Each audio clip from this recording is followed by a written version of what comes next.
All right, let's keep going on procedure 3. We finished doing the layout and the shaping of the stiles and rails and the feet angle. Turning the page, now we're going to do the side panel centers.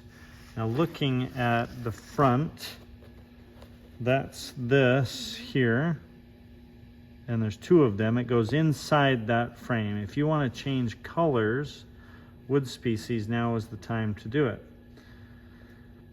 We did our frame in cherry, and I really like using maple on the inside, so that's what I'm going to do.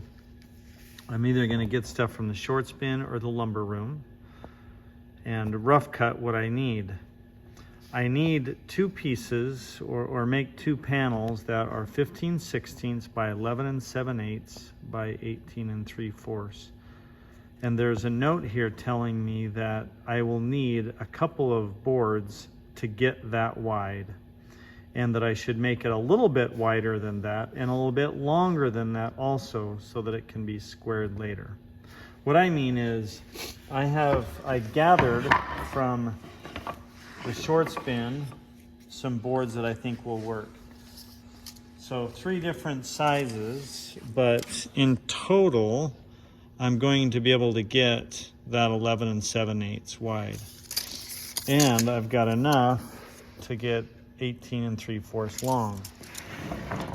Here's another option, and I think these are the ones I'm going to use. Instead of 3, I'm just going to use 2 boards. And I have enough, about a 1/2 inch wider, and plenty of length. I only need 18 3/4 to make one. And then add this for my other one. So this will be one panel, and that'll be the other panel. Now, there's a couple ways I can handle this rough part of the board. I can either just flip it over and put it on the back side, and I'm not worried about it, or I can cut it off, and I think I'll have enough width that I'll be able to make this work. It really doesn't matter how many pieces you have. You can glue as many as you want. 2 or 3 or 4 or 5 or 10. And you could do different colors if you wanted to do stripes. Maple, cherry, maple, cherry, maple, cherry. That could work also. So I'm taking these pieces and I leave them at full thickness, 15/16, until after they're glued together. We're not squaring anything yet. We lay them together the way we like, with the good face up. Right? This is going to be showing. So take a look at them. And right, I've got this knot with some dark on this maple that is not bad, but I like the other side better. If possible, you want to alternate smiles and frowns. I'm looking at the annual growth rings of this board, and they go like this. Now don't confuse this with, I don't know if you can see it in the camera, but there's a cut from the upcut saw that go like this. That's not what I'm looking at. I'm looking at the growth rings like this. So I call this a frown, and if it's flipped over, that's called a smile.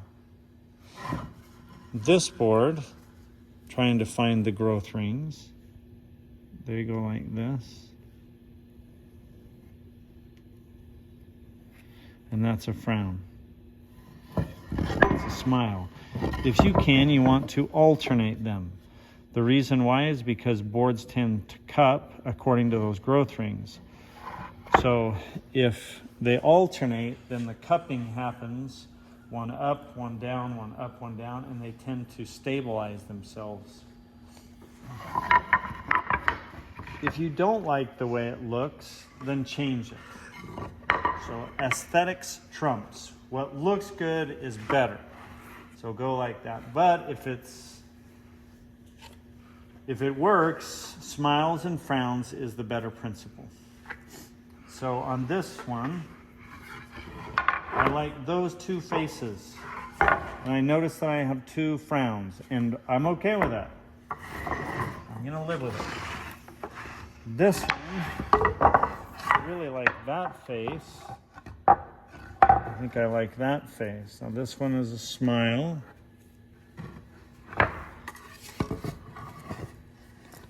That one is a frown.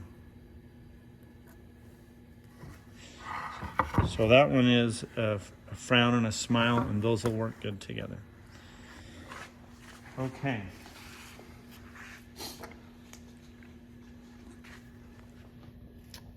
Where the boards touch each other, they must be jointed. That means that this and this edge needs to be jointed. I'm putting a J there. The opposite side is going to be table sawn to make it nice and parallel. Then I'll glue them together. On this guy, that'll be a jointed edge, that'll be a jointed edge. And I'm going to have to cut all this stuff away. That's all right. And I'll table saw that edge. Table saw that edge. Since 3 is pretty common, let's walk through what you do here. Here you would joint it and joint it. Table saw that edge. Table saw that edge to make it parallel, but then you'll need to joint it so that it glues well to this side, which is going to be jointed and table sawn.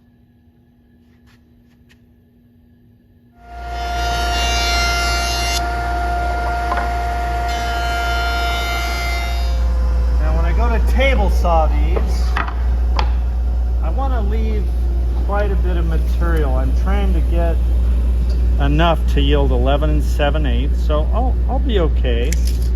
But generally, I just take off what I need to. So I'll go to 6 11 16ths or 6 5/8 and leave most of the board there.